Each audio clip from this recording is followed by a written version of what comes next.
전원주택 시공을 70%로 싸게 짓는 방법 이렇게 해가지고 제가 그걸 해봤어요. 무조건 정답이 아닙니다. 그 가지고 시공사들한테 다 뿌려요. 저희는 딱 원보다 조금 더 싸게 주셨습니다. 안녕하세요, 코데르입니다. 오늘은 어떤 주제를 가지고 PD님과 얘기를 나눠볼지 한번 질문을 들어보겠습니다. 최근에 저희 피노밸리 방문해 주셨던 손님께서 집을 지어보고 싶다는 생각을 하셨었는데 막상 설명을 들어보니 어디서부터 어떻게 시작해야 되는지는 생각을 못 해봤다. 시공사 이런 것도 알아봐야 되는데 인터넷을 찾아봐야 되는 건지 소개를 받아야 되는 건지 이런 거를 좀 전제가 그거네요. 정말 내가 아무것도 모르는데 어떻게 좋은 시공사를 찾아볼 수 있냐. 우리가 요즘 뭐 시공사를 찾는다 그러면 이제 유튜브에서 어떤 특정 채널들이 이제 뭐 시공사를 막 나열하는 경우도 있고, 혹은 그냥 뭐 포털 사이트 뭐 네이버나 이런 구글에다가 시공, 목조주택 시공, 뭐 혹은 철근 콘크리트 시공, 전원주택 시공 이렇게 서칭하면서 찾게 되는 경우도 있는데, 중요한 거는 그 내용만 보고 그 내용에서는 좋은 걸 알겠는데 다 좋게 얘기를 하니까, 근데 우리가 그 중에서 어떤 좋은 시공사를 만나냐, 어떻게 찾을 수 있냐 라는 게 핵심 질문인 거잖아요. 그죠? 네.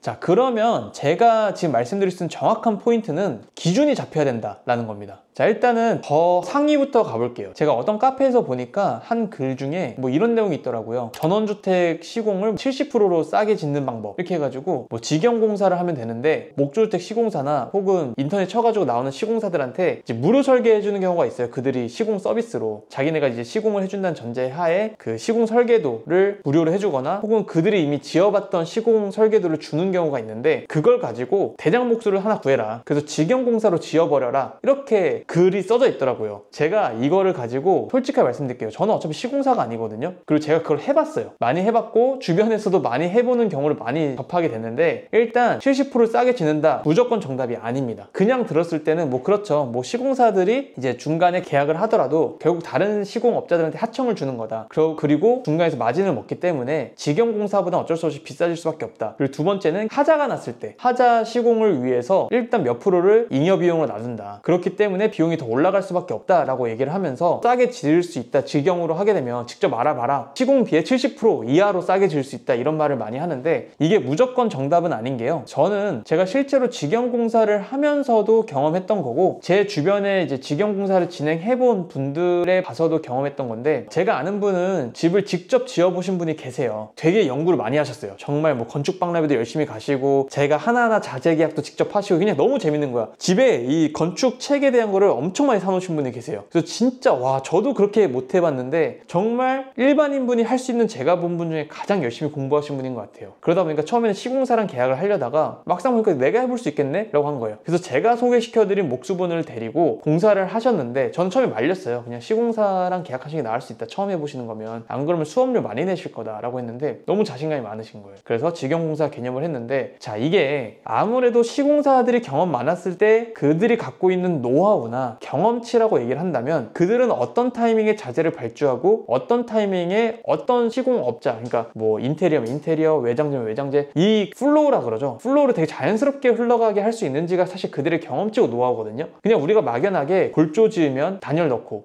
나면 외장재 붙이고, 외장재 붙이고 나면 뭐 내장재 하고 인테리어 하고, 이렇게 개념이 아니에요. 이 플로우가 되게 자연스럽게 흘러가야지만 시공이 드라마틱하게 아껴질 수가 있는 건데, 시공비를 가장 아끼는 건 결국 인건비거든요. 자재비는 그냥 다 비슷비슷해요. 그러면 이 플로우가 얼마나 자연스러우냐에 따라서 아무래도 시공기간이 확 줄어들 수가 있는 건데, 그걸 개인들이 처음 하는데 쉽지가 않다는 거죠. 그래서 그분도 본인이 생각한 것보다 자재가 이제 늦게 수급이 돼버린 거예요. 그럼 그 사이에 시공이 스탑돼 버리죠. 그리고 또 그 다음에 창호를 주문했는데 창호가 뭐 한 2-3주 늦어져 버린 거예요. 심지어 해외에서 가져와 버렸네. 해외에서 가져오면 싸다 그래가지고. 근데 그것도 멈춰버린 거예요. 그래서 이분이 저한테 시공 완성까지 얘기했던 것보다 실제로 5개월, 6개월 이상이 늦어져 버렸어요. 여기서 들어간 시공비는 사실은 70%로 지을 수 있는 것보다 오히려 그 이상 배를 넣었을 거예요. 정말 많이 들어갔을 거예요. 정말 신경 써서 지어져서 이렇게 완공된 집 자체는 너무 퀄리티가 좋긴 한데, 중요한 건 본인이 생각하신 시공비보다 어떻게 보면 시공 계약을 한 것보다 더 많이 들어갔을 수도 있어요. 더 많이 들어갔을 거라 저는 생각합니다. 저도 실제로 그랬고요. 저도 그렇게 수업료를 많이 냈어요. 그래서 직영공사가 무조건 아낄 수 있다는 건 X고, 자, 그럼 이제 본론에 들어가 볼게요. 그럼 우리가 어떻게 시공사를 찾아야 되는데, 이걸 결국 얘기하고 싶은 거잖아요. 자, 그랬을 때 우리가 인터넷을 찾게 돼요. 시공사를 많이 만나게 돼요. 아까 얘기한 거는 직영공사 하려고 할 때 어떻게 하라고 제가 말씀드렸었죠? 그 어떤 시공사가 제공해준 설계도를 가지고 직영공사를 알아봐라 이거였잖아요. 그러지 말고 거꾸로 건축사를 통해서 내가 원하는 건축사 뭐 500만 원이면 500만 원, 1000만 원, 1000만 원 이렇게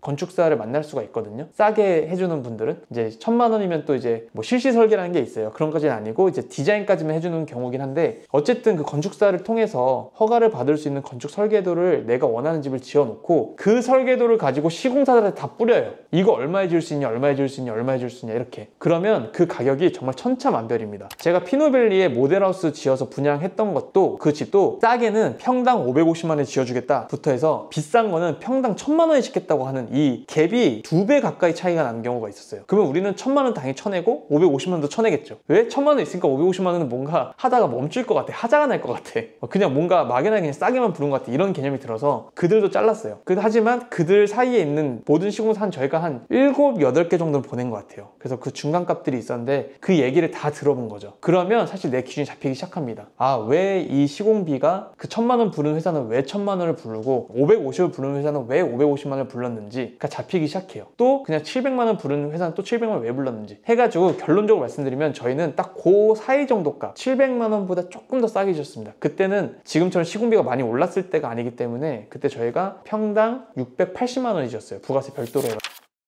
건축사라는 건 뭐 어떤 마침 저희 PD님이 이 경험이 아예 없기 때문에 참 초보분들도 딱 이해할 수 있게 질문해 주시는 것 같아요. 우리가 시공을 한다고 했을 때 건축사가 있고 건축가가 있고 건설사 혹은 건설사는 이제 시공사랑 같은 내용인데 이렇게 세 가지 정도 분류가 나뉘어요. 근데 모르는 분들 봤을 땐 다 똑같은 사람 같은데 건축사는 집을 짓기 위한 인허가 작업을 해주는 사람이에요. 그러니까 군청에다가 이 설계도를 그려서 이 사람 건축주가 이렇게 집 지을 거래라고 허가를 받아주는 사람을 건축사라고 보시면 되고요. 그리고 건축가는 사실상 건축사는 아니에요. 그러니까 그 건축가가 건축사 자격증을 갖고 있는 경우도 있는데 대체로는 건축사 자격증이 없고 이제 디자인을 하고 어떻게 보면은 건축가로서 이제 시공사적인 시공 감리를 해줄 수도 있고 혹은 건축사한테 이 시공 설계도를 넘겨줘서 이렇게 허가를 받아주세요 하는 이렇게 좀 PM 역할? 그러니까 매니저 역할을 할 수 있는 사람은 맞는데 어쨌든 건축가는 시공사도 아니고 건축사도 아니에요. 그 두 개를 다 갖고 있는 사람도 있겠지만 일단 건축가는 그런 사람이고 시공사는 말 그대로 이 집을 짓는 사람이에요. 그럼 쉽게 말하면은 건축가 혹은 건축사가 만든 설계도를 주게 되면 시공사가 그 집을 짓게 되는 거예요. 이렇게 세 개가 나뉩니다. 이해되잖아요? 네. 그러면 우리가 실질적으로 이제 건축사랑은 이제 설계도에 대해서 계약을 쓰게 되는 거고 그 건축사한테 감리비까지 줘서 시공사를 컨트롤 해줘 이런 경우도 있는데 그러면 이제 시공비가 너무 많이 올라가게 되니까 감리비가 좀 비싸거든요. 내가 아끼고 싶다라고 했을 땐 그걸 아끼고 어떻게 시공사랑 컨택하고 어떻게 계약서를 쓰면 되는가에 대해서 우리가 이제 연구하면 되는 거잖아요. 아까 말씀드린 대로 첫 번째는 우리가 인터넷에서 나왔던 시공사들 있죠. 그들이 만들어 놓은 설계도 가지고 하지 말고 내가 건축사랑 상담해서 만든 시공 설계도를 가지고 이게 기준이 되는 거예요. 이걸 가지고 다 뿌리세요. 얼마 해줄 수 있냐. 그래서 그들과 컨택을 하면서 이제 기준점이 많이 생기게 됩니다. 솔직히 한 10군데 정도 충분히 미팅할 수 있잖아요. 해봤자 업체당 1시간인데 내가 시공을 안전하게 하는 데 있어서 10시간 못 써요? 써야죠. 저도 그렇게 했어요. 그리고 하다못해 지금 시점에 제가 다시 새로 집을 짓는다고 할 때도 제가 기존에 알던 시공사들이 많은데도 불구하고 저는 똑같이 또 해요. 왜? 내가 기존에 알던 시공사가 가격이 어떻게 달라졌는지도 알아야 될 뿐만 아니라 새롭게 나타난 시공사들이 어떤 좋은 시공법으로 어떻게 좋은 자재를 가지고 시공을 하나도 알 수 있기 때문에 때때마다 트렌드가 달라져서 계속 시공사를 그렇게 10개씩 컨택을 합니다. 이미 알고 있는 시공사가 많더라도. 근데 다행히도 저는 경험이 많이 쌓여서 대체로는 제 범위 내에서 있긴 해요. 그래서 저희가 이제 피노밸리 할 때도 우리가 소개해줄 수 있다 이런 얘기도 많이 하게 되는데 자 이거는 그냥 차치하고 그래서 결국에 우리가 시공사들이 기준이 잡혀서 어떤 이제 신뢰가는 시공사를 한 2-3개 정도 이제 컨택이 줄여질 거예요. 그러면 그 2-3개를 가지고 또 바로 계약서를 쓸 게 아니라 지금 우리가 건축사가 만들어준 설계도 가지고 10개를 뿌렸잖아요. 자 그럼 시공 계약서를 쓸 때도 한 업체랑 딱 골라가지고 오케이 여기랑 컨택 이게 아니라 2-3개 정도로 줄인 다음에 이 시공사랑 계약서를 쓸 때도 계약서가 한 2-3번 정도 왔다 갔다 해야 돼요. 저도 실제로 그렇게 합니다. 경험을 이미 많이 했는데도 불구하고 솔직히 이 썸네일을 가지고 처음에 영상을 접한 분은 이 젊은 사람이 뭐야 라고 할 수도 있겠지만 참고로 말씀드리면 저는 26살 때부터 집을 2채를 지었고요. 그리고 지금 제가 살고 있는 집도 제가 지었고 피노밸리 현장이라고 15세대 짓고 있는 마을이 있는데 거기에서 중에서도 시공을 한 채 했고, 지금 뭐 제가 살고 있는 마을은 60세대인데 그 중에서 한 6, 7세대 정도는 제가 시공에 실제로 개입을 했습니다. 그래서 직접 하청을 준 경우도 있었고, 그러니까 직영공사처럼, 그리고 제가 시공사랑 그냥 건축주랑 그냥 연결만 해주고 빠진 경우도 있었고요. 그 다음에 제가 시공사한테 그냥 부탁을 하는, 제 집을 지어달라고 부탁한 적도 있기 때문에 충분히 경험을 많이 했기 때문에 제 말을 어느 정도는 신뢰하셔도 괜찮습니다. 저는 시공사가 참고로 아니기 때문에 여러분들의 시각에서 똑같이 맞춰 설명드릴 수가 있어요. 그래서 어느 정도는 신뢰하셔도 될 것 같고, 그래서 계약서 쓰는 거에 있어서 제가 가장 확실하다고 느꼈던 부분은 딱 두 가지예요.